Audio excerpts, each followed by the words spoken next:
Mesdames, Messieurs, bonjour à toutes et à tous, bienvenue au journal. La Banque arabe pour le développement économique en Afrique, BADEA, revisite sa coopération avec le Burkina et se dit prête à élargir son portefeuille pour le pays. Ceci dans le cadre du séjour à Ouagadougou d'une délégation de la banque. Les 2000 soldats américains resteront en Syrie tant que la situation ne sera pas stable dans le nord du pays. Propos du secrétaire d'État américain qui estime que les États-Unis ont suffisamment tiré des enseignements de leurs expéditions passées au Moyen-Orient. Mais tout d'abord, rôle des chefs de circonscription dans la mise en œuvre du PNDS. C'est autour de ce thème que se tient à Ouagadougou une rencontre des préfets, hauts commissaires et gouverneurs. Les discussions portent sur la responsabilité des représentants de l'État dans la mise en œuvre des politiques publiques et les difficultés rencontrées dans l'exercice de leurs fonctions. Reportage Salifou Belem Tanga Kafando.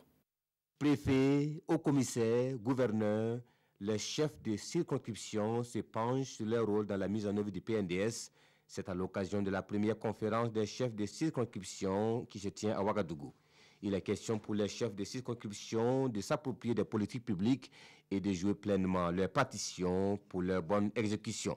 Nous devons travailler à ce que ces chefs de circonscription administrative puissent effectivement avoir les moyens nécessaires pour pouvoir travailler. Et également faire leur travail dans la sérénité parce qu'ils représentent l'État. Ils sont les témoins de l'existence de l'État. Ils sont les témoins de notre sûreté, de notre sécurité et de notre vivre ensemble.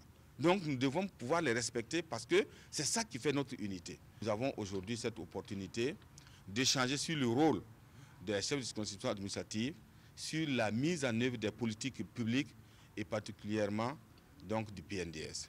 Et c'est un élément important. Au programme de cette conférence d'une journée, une communication sur le PNDS et des échanges directs avec le chef de gouvernement, des échanges qui permettront de recenser les difficultés et de proposer des solutions pour la mise en œuvre efficace du PNDS. Le directeur général de la Banque arabe pour le développement économique en Afrique séjourne actuellement au Burkina. Une rencontre a réuni ce matin une délégation gouvernementale et celle de la banque. Il s'agit de faire le point de la coopération et évoquer les perspectives, précisément l'appui de la banque au PNDS. La coopération Burkina-BADEA a permis notamment la réalisation des barrages de Bagré et de Ziga, l'aménagement hydro-agricole et la construction de routes. Reportage Yacouba Gamene Oumoussissé. Instrument financier de la solidarité arabo-africaine, la Banque arabe pour le développement économique en Afrique, BADEA, est aux côtés du Burkina Faso depuis 1976. Un appui qui s'élève à des millions de dollars avec à la clé de grandes réalisations qui vont des infrastructures routières à la construction de barrages et à l'octroi des lignes de crédit aux différents fonds. Et à cette rencontre, les deux délégations font le point de leur coopération. Nous avons un portefeuille assez diversifié au niveau du Burkina Faso et nous avons convenu avec Madame la ministre au cours de cette visite d'arrêter quelles sont les priorités du gouvernement et en fonction de ces priorités, la BADEA non seulement mettra ses propres ressources mais aussi jouera un rôle de catalyseur auprès des autres institutions financières arabes pour contribuer avec le plus de ressources en fonction des besoins arrêtés par les autorités du Burkina Faso. Les deux délégations ont également examiné les perspectives de nouvelles opérations entrant dans le cadre de la mise en œuvre du Plan national de développement économique et social PNDES. Et selon le directeur général de la BADEA, sa banque a porté ses engagements à 1600 milliards de dollars pour son 7e plan quinquennal 2015-2019, soit une hausse de 600 millions de dollars par rapport à son plan précédent. Tous les États de l'Union africaine ont décidé de créer une zone de libre-échange continentale. Elle vise à intensifier le commerce entre les pays africains, mais aussi faciliter les échanges commerciaux en appelant les États à améliorer les dispositifs politiques et réglementaires et sécuritaires. Pour sensibiliser les Burkinabés autour de la mise en œuvre de cette zone de libre-échange, le ministre du Commerce a organisé un atelier d'information et de sensibilisation ce matin à Ouagadougou. Reportage Issa Kafando, Nathalie Savadogo. Les membres du comité de mise en œuvre de la libre-échange continentale font le point des activités déjà menées, mais également s'informent sur le déroulement du processus de sa mise en œuvre. L'objectif est d'intensifier le commerce entre les 55 pays de l'Union africaine qui éprouvent déjà des difficultés pour commercer entre eux, mais aussi et surtout faciliter le commerce entre ces pays tout en les appelant à améliorer les dispositifs politiques, réglementaires et sécuritaires pour une libre circulation des personnes et des biens. Chaque État vient avec ses désiderata, ses besoins, ses désirs et puis comment il pense pouvoir tirer profit de cette intégration continentale. Donc il faut dire qu'au niveau du Burkina Faso, nous aussi nous n'avons pas donc obtempéré à la règle. Nous avons mis en place donc ce comité qui est composé de 50 membres. Et ce comité est divisé en sous-comités de 5 groupes. Chacun sur une thématique doit travailler pour permettre au Burkina de pouvoir défendre ses intérêts face à la mise en place de cette zone de libre-échange continentale. La mise en œuvre de cet accord va permettre d'améliorer le comportement du Burkina Faso vis-à-vis de la mise en place de la zone de libre-échange continentale. La saison sèche est propice aux femmes pour mener des activités de récolte, de traitement et de commercialisation des noix de karité. À l'est du Burkina, 5000 femmes des associations et groupements affiliés à l'organisation féminine dénommée Boyaba utilisent les moyens modernes mais souvent archaïques pour exploiter la noix de karité. Malgré les difficultés de la filière, ces braves femmes tentent de tirer leur épingle du jeu. Désiré Ilboudo Mahamadi Ouedraogo à Fadangouma. La production du beurre de karité et de ses dérivés est l'une des spécificités des femmes de la région de l'Est. La valorisation de cette filière karité préoccupe l'organisation féminine Boyaba, une union qui œuvre à aider les femmes à améliorer leurs conditions de vie et à assurer leur autopromotion. Nous avons aidé plus d'une centaine d'organisations actives dans le karité dans la région à se structurer et à se conformer avec la réglementation en vigueur pour également contribuer au développement local. Au secteur 10 de Fadangourma, ces femmes productrices du beurre de karité, issues des 6 groupements membres de Boyaba, utilisent les méthodes traditionnelles. Pour concasser les amènes de karité, vous voyez c'est des cailloux ou bien c'est des mortiers. Nous n'avons pas une concasseuse, ni un torréfacteur, ni un moulin. Donc nous faisons tout manuellement. En barattant tout le temps avec la main. Donc, arrivé le soir, on est tellement fatigué qu'on ne sait même pas quoi faire. Autre lieu, autre réalité. Dans la commune de Diapangou, l'association Team Boyaba, fort de 420 membres, s'en réjouit. Elle est bénéficiaire d'une gamme de matériel moderne de production du beurre. Le karité, nous transformons en beurre de karité et nous prenons ce beurre également, nous transformons en savon. Actuellement, avec le matériel que nous avons acquis avec nos partenaires, nous pouvons transformer jusqu'à plus de 10 tonnes par mois. Même aujourd'hui, nous avons vendu 1 tonne. Donc, vraiment, c'est une filière qui rapporte beaucoup pour les femmes. Mais le problème là reste le marché. Nous n'arrivons pas à produire du beurre bio. Alors qu'au niveau de l'international, ils veulent que vous certifiez votre beurre en bio. Pour lever ce goulot d'étranglement, l'ONG Boyaba mène des actions de renforcement de capacité au profit de ces actrices de la filière karité. Vous n'êtes pas sans ignorer qu'il y a beaucoup de forts taux dans l'alphabétisation. Donc nous mettons l'accent sur l'alphabétisation fonctionnelle. À travers l'alphabétisation, elle s'ajoute les formations techniques spécifiques qui les permettent d'améliorer la qualité de production. On a amélioré de façon à ce que les consommateurs ne se plaignent plus de l'odeur qui est très forte, d'améliorer le design en termes de packaging, parce que vous savez qu'aujourd'hui, les acheteurs, ils ont beaucoup d'exigences. Ces activités de production du beurre de karité permettent aux femmes de faire des économies et de subvenir à leurs besoins primaires. Nous, on a pris un crédit de 5 800 000. Donc, on a partagé aux femmes. Chaque femme, avec ses moyens-là, paye les noix de karité. Maintenant, elles viennent transformer. Maintenant, au niveau de la revente, par litre, là, il y a 50 francs qui est reversé à l'association. Le reste, là, c'est pour les femmes. Sur les 20 plats de noix de karité, j'espère avoir 25 litres d'huile. Le litre coûte 750 francs. Si j'enlève mes dépenses, j'aurai 5 500 francs comme bénéfice. Avec les revenus, on paye du savon pour nos enfants, des habits pour nos enfants. Des fois même la scolarité des enfants, ça vient de là-bas. Les besoins en eau, en matériel roulant et en technologie de production sont entre autres préoccupations de ces femmes dans cette partie du Burkina.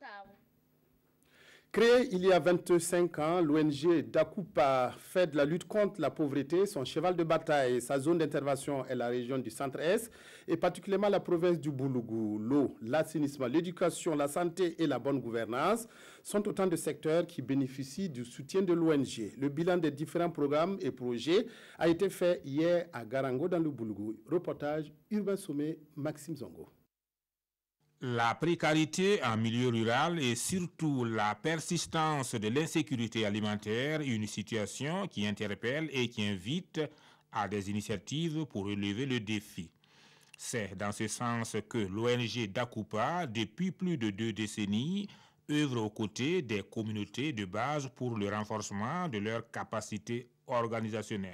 Le nouveau programme consiste à appuyer un certain nombre de groupements féminins membres de Dakupa dans 2 communes, la commune de Garango et la commune de Tenkodogo, et aussi à promouvoir la bonne gouvernance locale. Ça va concerner la commune de Garango et la commune de Komtega. Il y aurait un projet qui va s'intéresser à l'aviculture villageoise et à l'embouche. Grâce au soutien de l'ONG luxembourgeoise Frères des Hommes, de nombreux projets et programmes ont pu être exécutés au profit de plusieurs communes de la région du Centre-Est. A toujours fait, il le fait et on sait qu'il va toujours faire parce qu'il vient de nous informer tout de suite à l'Assemblée, à l'ouverture de l'Assemblée, qu'ils ont obtenu un financement de 130 millions pour les 5 ans à venir. L'eau, l'assainissement, la santé, l'éducation, la bonne gouvernance, autant de secteurs qui ont bénéficié du financement de Dakupa et de ses partenaires. Au regard de l'immensité des défis à relever, de nombreux projets et programmes sont encore en discussion. Pour les 5 années à venir, le financement se chiffre à plusieurs centaines de millions de francs CFA. Cascade Palace. La nouvelle série du réalisateur Patrick Martinet est en tournage depuis le samedi 13 janvier. Le lancement a eu lieu à Banfora par le réalisateur de la célèbre série Les Bobo Diouf. C'est une œuvre qui sera réalisée toute l'année et la première saison comporte 60 épisodes de 6 minutes. Cette production devrait s'étaler sur 20 ans. Reportage Lamine Karantao, Saturne Paris. Ça tourne. Action. Bonjour, je voudrais voir les girafes. Vous êtes? Cette scène, les cinéphiles devront voir l'intégralité dans les mois prochains. C'est une série d'épisodes de 6 minutes chacun qui va s'ajouter à la liste des productions cinématographiques burkinabées. Il faut se bouger pour arriver à faire quelque chose. Donc, on a pris en charge avec l'association ATA donc pour organiser le premier épisode. Donc, tout le monde met de la bonne volonté. Moi, j'ai amené mon matériel. Ouais, c'est moi-même qui filme. Pour vous résumer un peu le style des épisodes, c'est un faux protocole qui vient pour louer l'hôtel, etc. Donc, il fait visiter. Donc, le gérant lui donne une commission, mais au moment où il va partir, il y a le vrai protocole qui arrive au même moment. Et en fait, lui, c'était le gardien là-bas à Ouaga de la voiture du président. Aujourd'hui, normalement, il devait laver la voiture du président. Donc, voilà, donc devinez la fin, comment ça va se passer. Voilà. Et c'est cet hôtel dans la cité du paysan noir Cascade Palace qui donne son nom à cette série. L'intégralité du tournage est prévue dans les halls de cet hôtel avec les acteurs de la ville. J'ai voulu faire une série sur la Comoé, en fait, parce qu'il ne se passe rien. En fait, ici, il y a toujours Ouagadougou ou Bobo, quoi, voilà. Mais sur la région ici des Cascades, il n'y a pas de séries qui ont été faites comme ça. Donc, c'est très important qu'on fasse quelque chose ici. Donc, avec tous les acteurs que vous voyez là qui vont jouer, c'est tous des gens de Banfora. Cascade Palace est une série de 60 épisodes à tourner par an, et ce, sur 2 ans. Son réalisateur nourrit l'ambition de conquérir les écrans nationaux et internationaux avec son produit. Quelques 2000 soldats américains stationnés dans le nord de la Syrie et resteront dans le pays le temps qu'il faut. Déclaration du secrétaire d'État américain Tex Tillerson. Il s'agit de stabiliser le nord syrien et arriver à mettre fin à la présence du groupe l'État islamique. L'expérience américaine en Irak en 2011 et la récupération des positions des militaires US par Al-Qaïda restent encore dans les mémoires. En Syrie, les quelques 2000 soldats américains présents dans le nord du pays resteront sur place le temps qu'il faut. C'est ce qu'a indiqué mercredi le secrétaire d'État américain lors d'une conférence en Californie. Premier objectif pour Rex Tillerson, stabiliser le pays et en finir une bonne fois pour toutes avec le groupe État islamique. Notre mission en Syrie obéira à certaines conditions. Nous ne pouvons pas faire la même erreur qu'en 2011, lorsqu'un départ prématuré d'Irak a permis à Al-Qaïda de survivre en Irak pour se transformer en Daesh. C'est ce vide qui a permis à Daesh et à d'autres groupes terroristes de semer le chaos dans le pays. Rex Tillerson a surtout fait un lien clair et précis entre la présence américaine dans la région et la nécessité d'aboutir au départ de Bachar al-Assad, une véritable guerre de position face à la Russie et à l'Iran qui prendra du temps, a reconnu Rex Tillerson.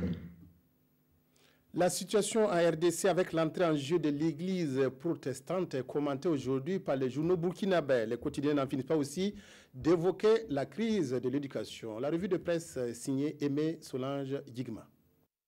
Crise dans le secteur de l'éducation, trouvez vite la solution, enjoint l'Express du Faso, qui se rappelle d'ailleurs que les véritables difficultés du pouvoir de Blaise Compaoré ont commencé par les élèves et les étudiants.